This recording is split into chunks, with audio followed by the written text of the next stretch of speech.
नाजरीन आदाब, IND today Hyderabad के खबरनामे में आपका खैर मकदम है। आइए देखते हैं ये तफसीलात। कायदे मजलिस मुखन्ना पार्टी अकबरुद्दीन अवैसी ने आज हैदराबाद कलेक्ट्रेट पहुंचकर पार्लिमानी हल्के हैदराबाद से अपना पर्चे नामजदगी दाखिल किया। अकबर अवैसी के अदखाल कागजात की खबर शहर में जंगल की आग की तरह फैल गई और सियासी हलकों में चहमोगियाँ शुरू हो गई। ताहम अकबर अवैसी जब कलेक्टर मानिक प्रसाद के दफ्तर पहुंचे तो मजलिस का कोई भी रुकन असम्बली या सरगर्म कारकुन उनके हमरा नहीं था। चंदनगुट्टा असम्बली हल्के के एक वोटर मोहम्मद शफी ने उनके नाम की तजवीज़ पेश की। 48 साल अकबर अवैसी ने अपने हलफनामे में बताया कि वो इंटरमीडिएट कामयाब हैं। उन्हें एक बीवी और 2 बच्चे हैं। उनके खिलाफ मुल्क भर में 14 मुकदमात दर्ज हैं। इनमें निर्मल की मुतनाज़ा तकरीर से मुतालिक मुकदमा भी शामिल है। वो एक जिप्सी जीप और उनकी बीवी एक स्कॉर्पियो कार के मालिक हैं। कमिश्नर जेचमसी दाना किशोर ने हेरिटेज इमारतों की तहफ़्फ़ुज़ के लिए खुसूसी कमेटियों की तश्कील का ऐलान किया है। मौके में आसार ख़दीमा, सियाहत, पुलिस और रेवेन्यू के हुक्काम के साथ एक इजलास में उन्होंने कौमी विरसे की हामिल इमारत और यादगारों की निगहदाश्त की ज़रूरत पर जोर दिया। गवर्नर ESL नरसिम्हन ने आज अमीरपेट हाईटेक सिटी मेट्रो ट्रेन की सर्विस का इफ्तिताह किया। 10 किलोमीटर का सफर अब 15 मिनट में तय हो सकेगा। इस मौके पर chief secretary SK Joshi, director general police M Mahendra Reddy, commissioner police Anjani Kumar और दूसरे अहदेदार मौजूद थे। मेट्रो रेल हैदराबाद के मैनेजिंग डायरेक्टर NVS रेड्डी ने खैर मकदम किया।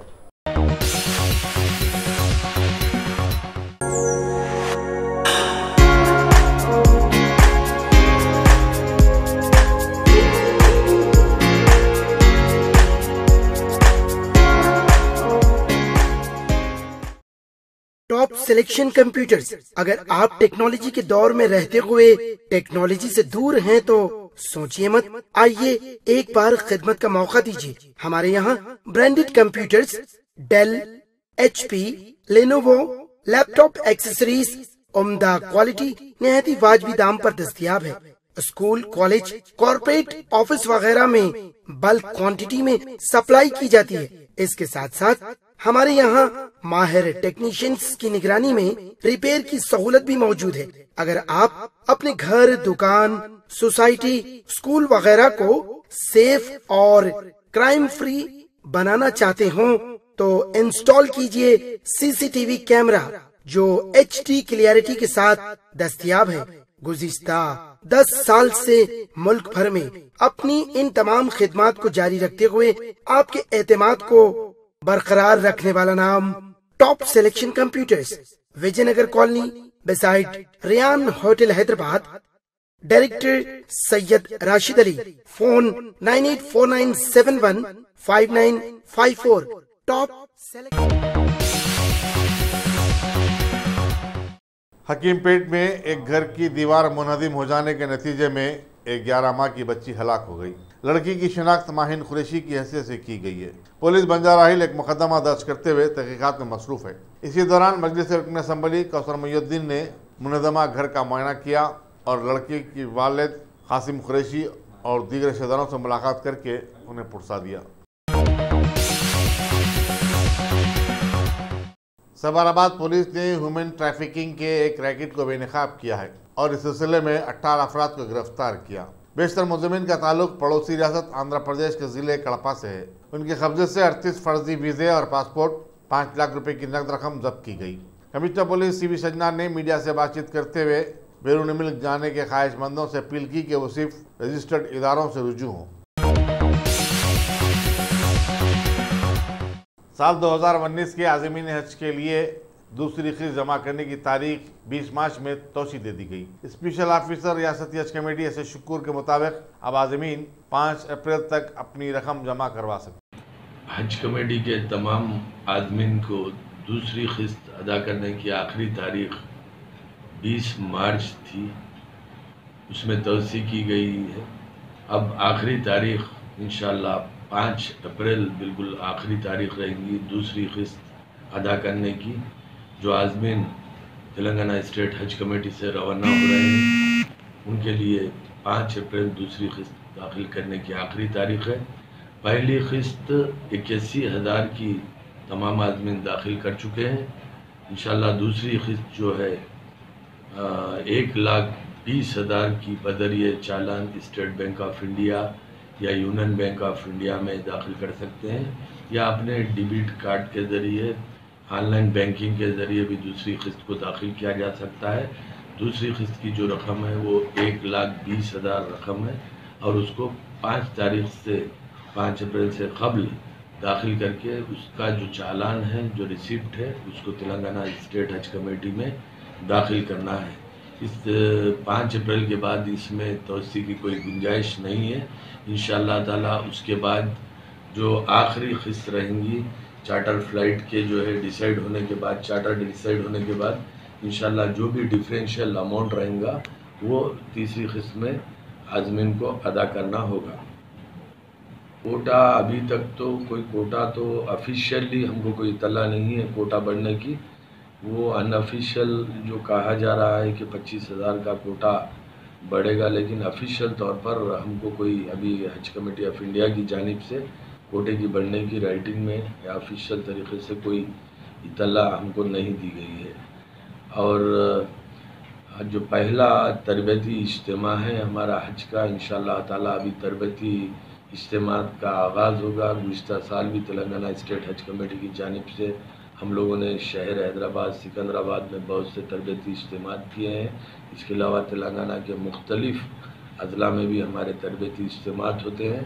पहला जो तरबती इज्तिमा है हमारा वो हाईटेक गार्डन मलकपेट में पहला तरबती इज्तिमा इंशाअल्लाह ताला बरोज़ इतवार 24 तारीख को 10:30 बजे दिन को वो शुरू होगा पहला तरबती इज्तिमा, जिसके बाद मुसलसिल हर इतवार को कोई एक मुकाम पर अलग अलग एरियाज़ में तरबती इज्तिमा का एहतमाम किया जाएगा तेलंगाना स्टेट हज कमेटी की जानिब से। तो मैं तमाम आज़मीन से ख्वाहिश करता हूँ कि वो पहला हमारे तरबती इज्तिमा में। यूनाइटेड मुस्लिम फोरम ने गुज़िश्ता जुमे को न्यूजीलैंड की 2 मसाजिद में पेश आए दहशतगर्दाना वाक़ई की मज़म्मत की और महलूकीन के विरसा के लिए दुआए मग़फ़िरत की। फोरम ने अपने इजलास में, जो आज सदर फोरम मौलाना रहीमुद्दीन अंसारी की सदारत में मदीना मिशन में मुनक़िद हुआ, पार्लियामेंट के इंतखाबात, रियासत और मरकज़ की सूरत हाल पर तबादला ख़याल किया। इजलास ने हैदराबाद पार्लिमानी हल्के से मजलिस की तायद का ऐलान किया और कौम की तय सदर मजलिस बैरिस्टर असदुद्दीन अवैसी की खिदमत को ज़बरदस्त खराज तहसीन पेश किया। इजलास में मोहतरमा सदर मजलिस उलमाए दक्कन मौलाना सैयद कबूल पाशा खादरी, अमीर जामे निज़ामिया मौलाना अकबर निज़ामुद्दीन, मौलाना खालिद सैफुल्लाह रहमानी, मौलाना तक़ी रज़ा आबिदी, मौलाना मुफ्ती सादिक मोइनुद्दीन और दूसरे शरीक थे। साबिक़ वज़ीर दाखिला सबिता इंदिरा रेड्डी के फर्जंद कार्तिक रेड्डी टीआरएस में शामिल हो गए हैं। शमशाबाद में मुनक़िदा एक जलसे में टीआरएस के कारगुज़र सदर KT रामाराव ने उनका खैर मकदम किया। उन्होंने कहा कि टीआरएस में दूसरी जमातों के कायदीन अपनी मर्जी और रियासत की तरक्की के मफाद में शामिल हो रहे हैं। याद रहे कि कार्तिक रेड्डी की वालिदा सबिता इंदिरा रेड्डी ने हाल ही में चीफ मिनिस्टर के चंद्रशेखर राव से मुलाकात की और टीआरएस में शामिल होने की ख्वाहिश का इज़हार किया है। उन्होंने रंगारेड्डी को कृष्णा से पानी की सरबराही का मुतालबा किया ताकि चेवड़ला, परगी, विकाराबाद और तांडुर के किसानों को फ़ायदा पहुँच सके। शहर हैदराबाद के हल्के अंबरपेट से बीजेपी टिकट पर हालिया दिनों में असम्बली इंतखाबात हार जाने वाले पार्टी के सीनियर लीडर जी किशन रेड्डी ने एक मीडिया कॉन्फ्रेंस में अभी दावा किया है कि पार्लिमानी इंतखाबात में सारे मुल्क के साथ साथ तेलंगाना में भी बीजेपी पार्टी दोबारा आ जाने की ज़बरदस्त उम्मीदें बन गई हैं। स्टेट बीजेपी पार्टी ऑफिस में आगे उन्होंने बताया कि सीएम केसीआर आजकल पीएम मोदी के खिलाफ में बेजा जुबान इस्तेमाल कर रहे हैं। साथ ही सियासी हरीफीन के ताल्लुक से भी उन्होंने रिकावत का रवैया अपना कर रखा हुआ है, जबकि हकीकत यह है कि अभी टीआरएस पार्टी अवाम में अपना एतमाद खोती जा रही है। तभी तो केसीआर यज्ञ, यागास और पूजा में बढ़ चढ़कर मगरमच्छ के आंसू बहाते नजर आए हैं और अक़लियतों के वोट बैंक के लिए कुल मजलिस इत्तेहादुल मुस्लिमीन के गुलाम बनकर रह गए हैं। इन्होंने आगे KT रामाराव पर भी ज़बरदस्त तनकीद की और बताया कि एसी में बैठकर कोई शख्स तेलंगाना को सुनहरी कैसे बना सकता है। बीजेपी हुकूमत ने तेलंगाना तहरीक में 1500 लोगों के जाने गंवाने पर उसे अलहदा करने में मदद की थी और मरकज़ में हुकूमत बनाने के बाद 200% टीआरएस हुकूमत की मदद भी की, लेकिन टीआरएस हुकूमत तेलंगाना को सुनहरा बना देने का दावा करती रही, जबकि ना ही हैदराबाद इस्तांबुल बना, ना करीमनगर पेरिस बना और ना ही वरंगल लंदन बन सका है। उन्होंने इस मौके पर पीएम मोदी की तारीफों के पुल बांधते हुए आगे बताया कि पीएम मोदी के सर्जिकल स्ट्राइक से पाकिस्तान को झुकना पड़ा और दीगर पड़ोसी मुल्क एक छतरी के नीचे आने में कामयाब हुए। उन्होंने एक सवाल पर बताया कि पार्लिमानी टिकट नहीं दिए जाने पर भी वो पार्टी के वर्कर बने रहेंगे और आवाम की खिदमत करते रहेंगे। हालांकि पुलवामा के कई जवानों के ख़त्म हो जाने के बावजूद भी उन्होंने कहा कि वो पार्टी के एक फौजी जवान की तरह काम करते रहेंगे। हमारी दुनिया में बैरूनी कौमों की बेरहरवी और इंसानियत सोज हरकतों के नताइज अब माहौल में आना शुरू हो गए हैं और नई नस्ल में इंसानी जानों की कीमत एक बेवक्त होकर रह गई है। दुनिया की सभी कौमें इब्तिदा में अपने बच्चों को अखलाक व अदब के साथ साथ दुनियादारी के गुर भी सिखाया करती थी।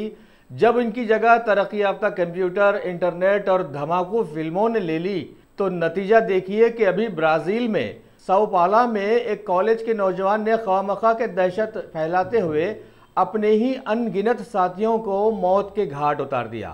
वजह जो कुछ भी हो, सीसीटीवी कैमरा के मुताबिक पहले तो उसने गन इस्तेमाल की, फिर तीर कमान निकाले। जो नौजवान जख्मी पड़े हुए थे उसके एक और जहनी जुनूनी साथी ने चाकुओं और हथौड़ों से वार करते हुए उनका काम भी तमाम कर दिया और सिर्फ इन दो नौजवानों से डरकर सारा कॉलेज तितर बितर हो गया और वहां पर भगदड़ मच गई। बहरहाल दुनिया ने अब तरक्की कर ही ली तो देखिए कि अब आगे और कितने ऐसे वाक़यात रोनमा होंगे और आप किस किस पर नज़र रखने में कामयाब हो जाएंगे। वैसे दुनिया का दावा था कि अब वो तालीमी याफ्ता हो गई है। अगर ये सच है तो फिर पत्थर के दौर के वाक़यात इतने ज़्यादा क्यों रोनमा हो रहे हैं, इस पर अभी सवालिया निशान आ गया है।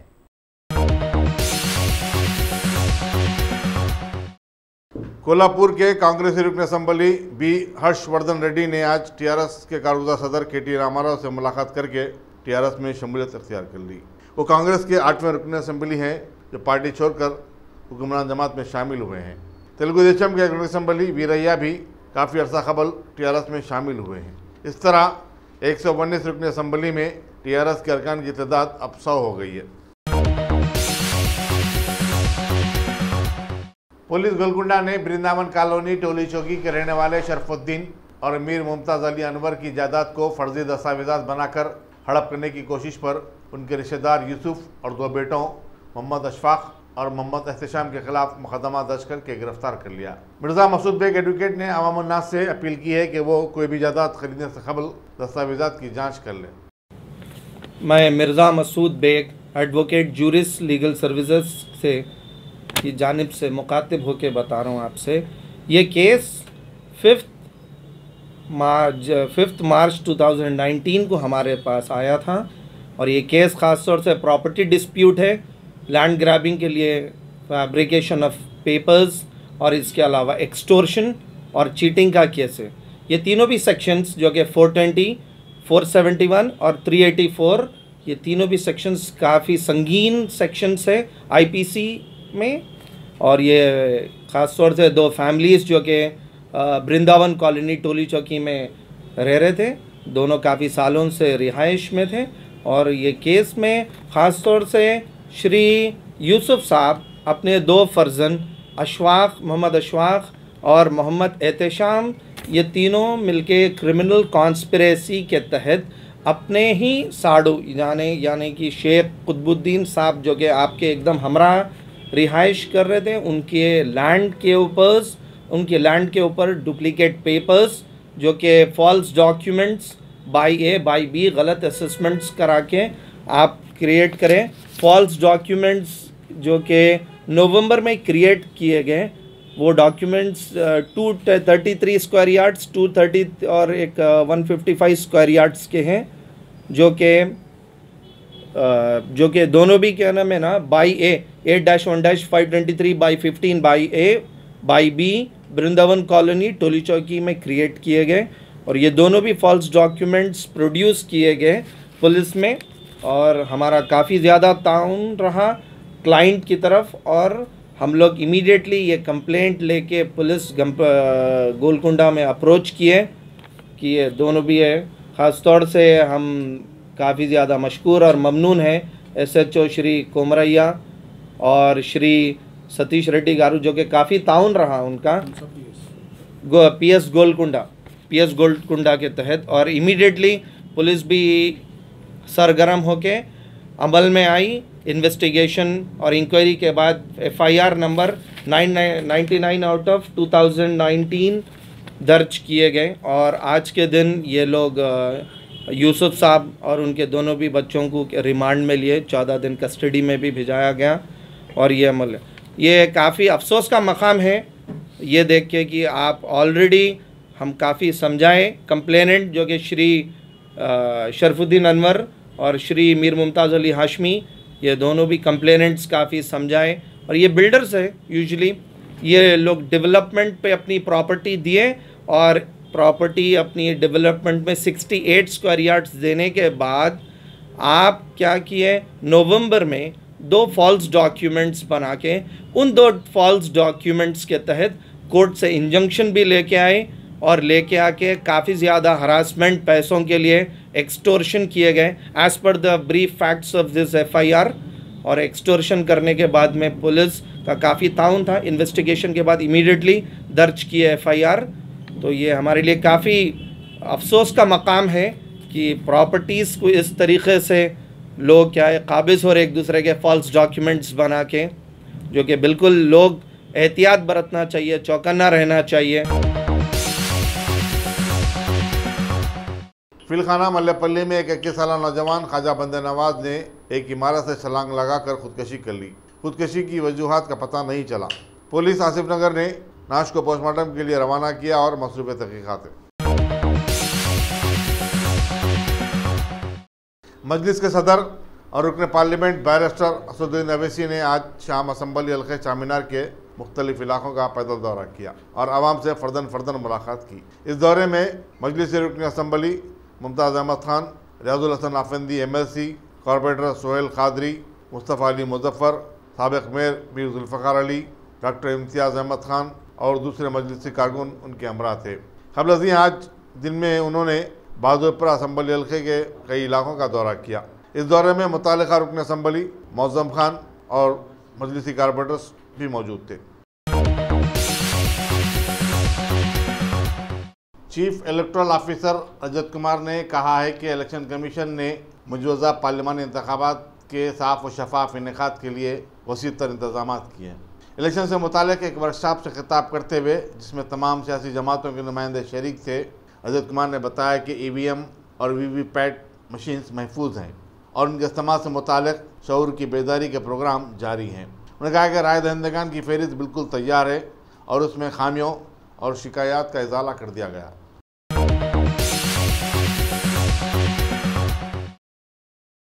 रियासत तेलंगाना के कांग्रेसी MLAs M वेंकट रेड्डी, कोमट रेड्डी और राजगोपाल रेड्डी ने आज इद्दिया किया है कि लोकसभा इंतखाबात में कांग्रेस पार्टी सभी सीटें जीत कर रहेगी, क्योंकि अवाम अब CM KCR की चालबाजियों से एकदम वाकिफ हो गई है और अब तो भुवनगिर और नलगुंडा भी दोबारा कांग्रेस के पास आ जाएंगे। मीडिया से बातचीत करते हुए इन्होंने आगे बताया कि CM KCR और उनके फर्जंद KTR दोनों अब नतायज को भुगतने के लिए तैयार हो जाएं, क्योंकि KCR ने पार्टी के सभी MLAs, MPs और दीगर कारकुनों को एकदम गुलाम बनाकर रख छोड़ा है और इस तरह से ये साबित हो गया है कि KCR एक डिक्टेटर है।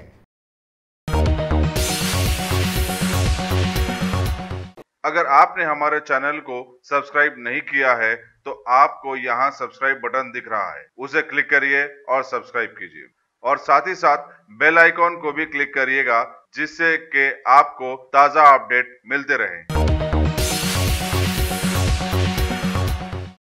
पिछले 4 सालों से सत्ता में रहने वाली बीजेपी हुकूमत ने ऐन इंतखाबात से क़ब्ल काले धन के फैसले करने वाली एक आज़ाद समिति लोकपाल को तक़वियत दे दी है और इसके पहले लोकपाल जस्टिस पिनाकी चंद्र घोष को बनाया गया है।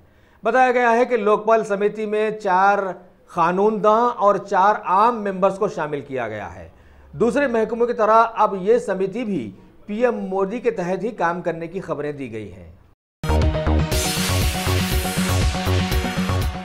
चलिए अब हमारे मुल्क भारत में 4 सालों से चल रहा विकास का नारा कुछ मध्यम पड़ गया है और इसकी जगह नया नारा मैं चौकीदार हूं आ गया है।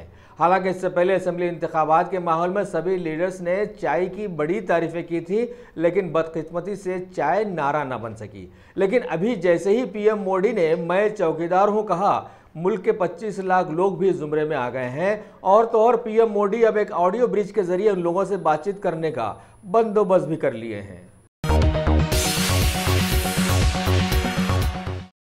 गोवा में आनजहानी मनोहर पारेकर की जगह संभालने वाले प्रमोद सावंत ने आज असेंबली में अपनी अक्सरियत साबित कर दी है, जबकि उनको 19 एमएलएस की मदद की जरूरत थी। लिहाजा एक बड़े चमत्कार के तहत उन्होंने आखिरकार अपनी अक्सरियत साबित करने में कामयाबी हासिल कर ली। बीजेपी की मरकजी चुनाव समिति की चल रही बैठक में छत्तीसगढ़ के बीजेपी लीडर्स ने इस बार इंतखाबात में सभी नए चेहरे लाने पर जोर दिया है, जबकि पीएम मोदी की सदारत में बैठे अमित शाह कई नामों पर तबादला ख्याल कर ही रहे हैं और ये सोचते रहे हैं कि कांग्रेस को हराना है तो क्या करना चाहिए।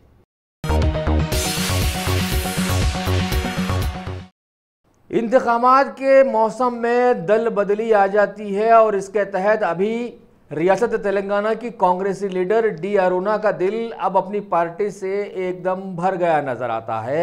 लिहाजा उन्होंने फौरन दिल्ली पहुंचकर बीजेपी के अमित शाह के आगे अपने दोनों हाथ जोड़ लिए हैं। बीजेपी पार्टी जहां लोकसभा इंतखाबात में पार्टी उम्मीदवारों के नामों को खतियत देने की गंभीरता से गुजर रही है, वहीं कांग्रेस पार्टी ने अपने उम्मीदवारों के नामों की छठी लिस्ट भी अब जारी कर दी है, जिसमें महाराष्ट्र से 7 और केरल से 2 उम्मीदवार जुमला 9 लोगों के नाम शामिल हैं।